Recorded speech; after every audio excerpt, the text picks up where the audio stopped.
Tra le opere d'arte conservate qui al Museo del Cenedese, la più conosciuta sicuramente è questa Madonna col Bambino di Jacopo Sansovino, un'opera eccezionale per il fatto di essersi conservata dal Cinquecento fino ad oggi, nonostante la fragilità del materiale con cui è stata realizzata, la cartapesta. È poi interessante il fatto che di questo rilievo esistano alcuni esemplari assolutamente analoghi conservati in altre collezioni, in Italia e all'estero, a Venezia, Firenze, Berlino, Parigi e Washington. Infine è un'opera notevole anche semplicemente per la sua delicata bellezza.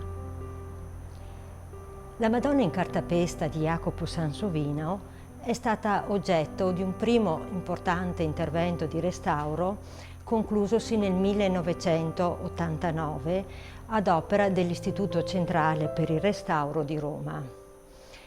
Un secondo intervento importante ad opera dell'Istituto Superiore per la Conservazione ed il Restauro di Roma si è concluso nel 2016.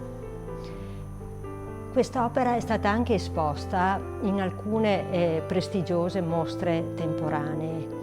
Nel 2007 al Museo del Bargello di Firenze, in occasione della mostra Jacopo Sansovino, la Madonna in cartapesta del Bargello, e nel 2011 al Palazzo del Quirinale di Roma, in occasione della mostra Madonne rinascimentali al Quirinale.